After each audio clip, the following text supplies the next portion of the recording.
പെരിയ ഇരട്ട കൊലപാതക കേസിൽ കൊല്ലപ്പെട്ട ശരത്ലാലും കൃപേഷും, അതിൽ കൃപേഷിന്റെ പിതാവ് സി കൃഷ്ണൻ നമ്മളോടൊപ്പം ചേരുന്നുണ്ട്. സി കൃഷ്ണൻ, പെരിയ ഇരട്ട കൊലപാതക കേസിൽ ശിക്ഷിക്കപ്പെട്ട് ജയിലിലേക്ക് പോയ 4 പേർ, CPMന്റെ KV കുഞ്ഞിരാമൻ അടക്കമുള്ള 4 പേരുടെ ശിക്ഷ ഹൈക്കോടതി മരവിപ്പിച്ചിരിക്കുകയാണ്. എങ്ങനെയാണ് ഈ നീക്കത്തെ, ഈ വിധിയെ കാണുന്നത്? നമ്മളൊരു ഞെട്ടലോടെ കൂടിയാണ് കേൾക്കുന്നില്ല. എന്ന് വെച്ചാല് CPI കോടതിയിൽ നിന്ന് ഇവർക്ക് 5 വർഷം ശിക്ഷ വിധിച്ചത് ഹൈക്കോടതിയിൽ എത്തുമ്പോൾ അത്രയും പെട്ടെന്ന്, അത് 2-3 ദിവസത്തിനുള്ളിൽ ഇവർക്ക് ശിക്ഷ അളവുകയും ജാമ്യത്തിൽ വിടുകയെന്ന് വെച്ചാൽ കേരളത്തിൽ എന്താണ് അന്വേഷണ കോടതി കൊടുക്കുന്നത് നമുക്കറിയില്ല.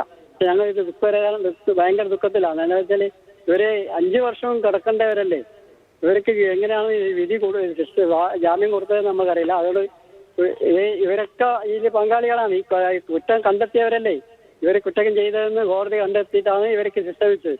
അവരെയാണ് ഇന്ന് പെട്ടെന്ന് ഹൈക്കോടതിയിൽ നിന്ന് ജാമ്യം കൊടുക്കുന്നത്.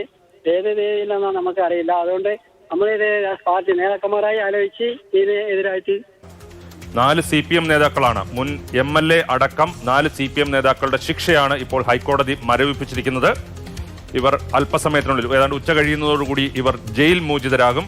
ഹൈക്കോടതിയിൽ നിന്നുള്ള കോടതിയുടെ നടപടിയുടെ സന്ദേശം ജയിലിൽ എത്തുന്നതോടുകൂടിയായിരിക്കും അത്തരത്തിലുള്ള നടപടി ഉണ്ടാവുക. ബിനിൽ നമ്മളോടൊപ്പം വിവരങ്ങളുമായി ചേർന്നത്. ബിനിൽ, ഇതിന്റെ ഒരു സാങ്കേതിക വശം കുറച്ചുകൂടി വ്യക്തമാക്കി തരുമോ? ഇപ്പൊ കുറ്റക്കാരാണെന്ന് കണ്ടെത്തിയതിനു ശേഷമാണ് വിധി പ്രഖ്യാപിക്കുന്നത്. അതിൽ അപ്പീൽ പോകുന്നു. അപ്പീൽ പോകുമ്പോൾ ചൂണ്ടിക്കാണിച്ച കാര്യങ്ങൾ എന്തൊക്കെയാണ്? എന്തൊക്കെ കാര്യങ്ങൾ പരിഗണിച്ചാണ് ഈ ശിക്ഷ മരവിപ്പിക്കൽ എന്ന രീതിയിലേക്ക് കോടതി പോയിരിക്കുന്നത്? ഇപ്പോൾ ഇനി ജാമ്യത്തിൽ തുടരുകയാണോ ചെയ്യുക? ഈ പ്രതികളെ സംബന്ധിച്ചിടത്തോളം അവർ ജാമ്യത്തിൽ തുടരുകയാണ് ചെയ്യുന്നത്. കാരണം അവരുടെ ശിക്ഷ മരവിപ്പിക്കുകയാണ് ചെയ്തിരിക്കുന്നത്. ആ ശിക്ഷയുടെ കാര്യത്തിൽ അന്തിമമായ തീർപ്പുണ്ടാകുക ഈ അപ്പീൽ വിധി വരുന്ന സമയത്തായിരിക്കും.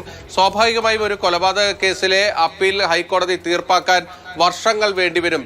നമ്മൾ ഇപ്പോഴത്തെ ഒരു കണക്കുകളൊക്കെ പരിശോധിക്കുകയാണെങ്കിൽ ഒരു 6-7 വർഷങ്ങൾക്ക് ശേഷം മാത്രമായിരിക്കും ആ പെരിയ കേസിന്റെ അപ്പീൽ ഹൈക്കോടതി പരിഗണിച്ച് ഒരു തീരുമാനത്തിലേക്ക് പോകാൻ പോകുന്നത്.